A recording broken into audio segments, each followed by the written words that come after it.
नमस्कार दोस्तों, आप सभी का आपके अपने YouTube चैनल वैभव स्टी पॉइंट पे स्वागत है। आज हम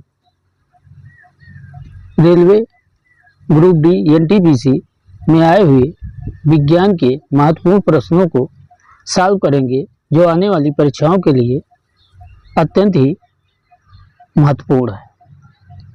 flame of the forest, one की ज्वाला का अर्थ क्या है? फ्लेम ऑफ द फॉरेस्ट ऐसे पेड़ों से भरा वन जो पतझड़ में फूलते हैं और लाल फूल बिखेरते हैं, फ्लेम ऑफ द फॉरेस्ट कहलाते हैं।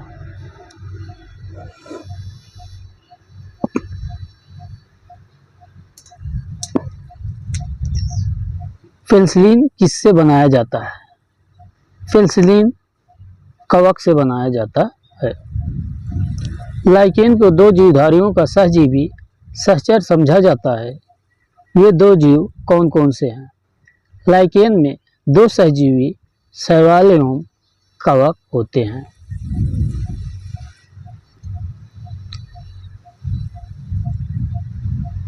आमतौर पर संश्लेषित वृद्धि और माध्यम और बेकरी में प्रयोग में लाया जाने वाला एगर किससे प्राप्त होता है? बेकरी में जो एगर प्रयोग किया जाता है वह शैवाल से बनाया जाता है।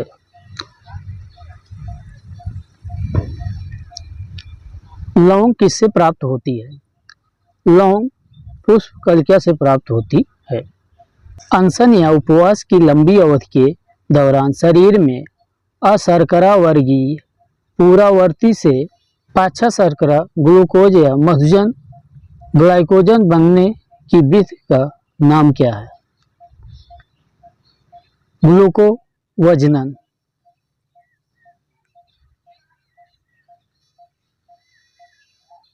सभी जीवधारियों में पाए जाने वाला कौन सा यौगिक है जिससे भरपूर मात्रा में फास्फोरस पाया जाता है? समस्त जीवधारियों में पाए जाने वाला न्यूक्लिक अम्ल है जिसमें फास्फोरस की मात्रा होती है। भारत में केंद्रीय धान अनुसंधान केंद्र कहाँ है? भारत में केंद्रीय धान अनुसंधान केंद्र कटक उड़ीसा में है।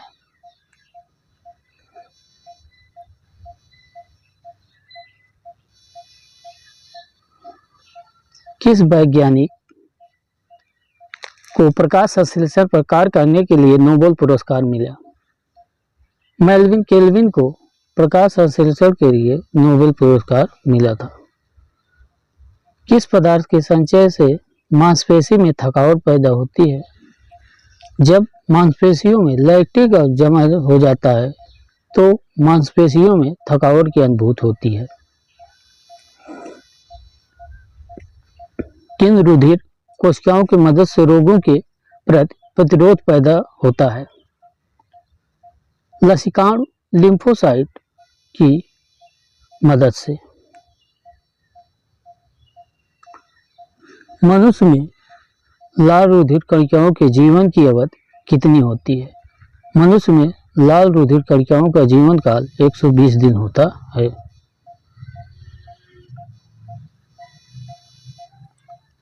शिरा रक्त को ऑक्सीकरण के लिए फेफड़ों तक किसके द्वारा लाया जाता है?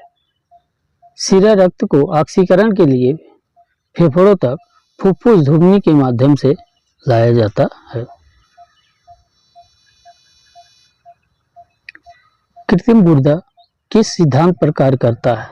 कृत्रिम गुर्दा अपोहन के सिद्धांत पर कार्य करता है। एक व्यक्ति की आंखों का रंग काला, नीला या भूरा उस वर्ण पिगमेंट पर आश्रित है किसमें पाया जाता है? परितारिका या आइरिस में।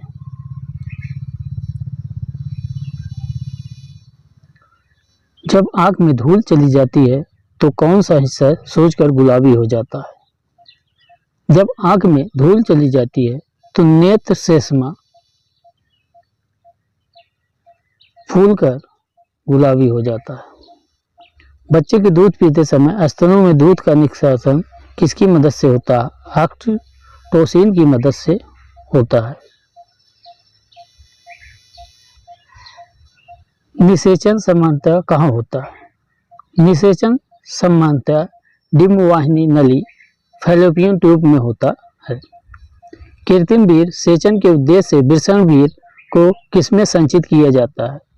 कृत्रिम वीर्य सेचन के उद्देश्य से वृषभ वीर्य को द्रव नाइट्रोजन में संचित किया जाता है।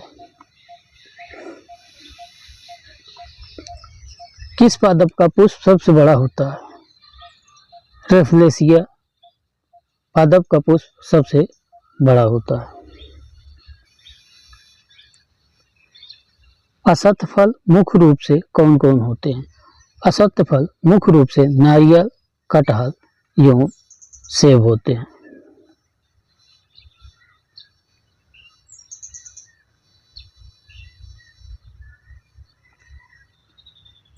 किस वृक्ष की आयु कैसे पता चलती है? किसी वृक्ष की आयु उसके बलयों को गिनकर पता चलती है।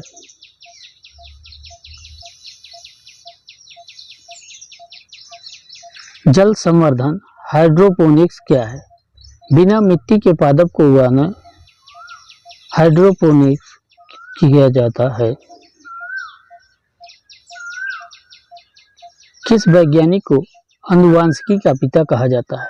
ग्रेगर मेंडल को आनुवांशिकी का जनक कहा जाता है।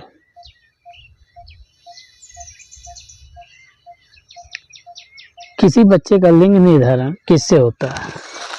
किसी बच्चे का लिंग निर्धारण पिता के गुणसूत्र के माध्यम से होता है।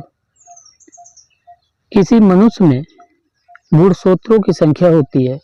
मनुष्य में गुणसूत्रों की संख्या 46 होती है।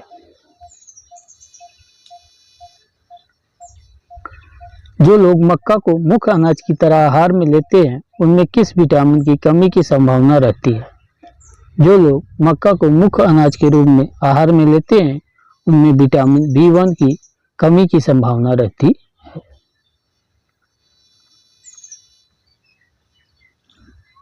किस सदिश का परिणाम कभी भी नहीं हो सकता? किसी सदिश का परिणाम कभी भी ऋणात्मक नहीं हो सकता है। कपास रेशा किससे प्राप्त होता है? कपास का रेशा बीज से प्राप्त होता है।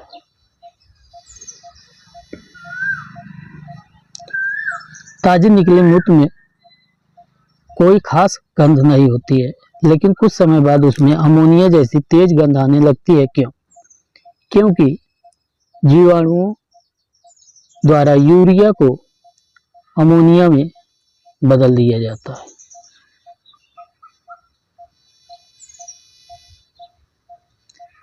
किस मछली में सल्क नहीं होता है? कैटफिश में सल्क नहीं होता है। ज्यादातर मछलियां जल में क्यों नहीं डूबती? वातावरण के कारण जल में ज्यादातर मछलियां नहीं डूबती। सर्वप्रथम विषाणु को शुद्ध क्रिस्टलीय रूप में किस वैज्ञानिक ने अलग किया था? W.M. स्नेल ने सर्वप्रथम विषाणु को क्रिस्टलीय रूप में अलग किया था। ग्रेगर मेंडल ने किस पौधे पर शोध कर आनुवांशिक सिद्धांत का प्रतिपादन किया था? ग्रेगर मेंडल ने मदर के पौधे पर शोध करके आनुवांशिक सिद्धांत का प्रतिपादन किया था।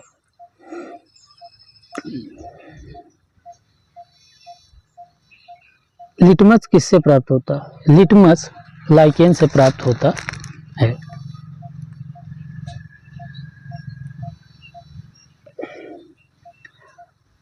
मलेरिया के उपचार की दवा किस स्रोत से प्राप्त किया जाता है? मलेरिया के उपचार की दवा सिंकोना नामक वृक्ष से प्राप्त किया जाता है।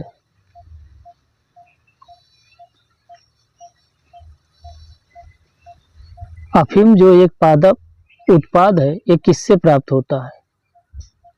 अफीम सूखे लैक्टोस के माध्यम से प्राप्त होता है।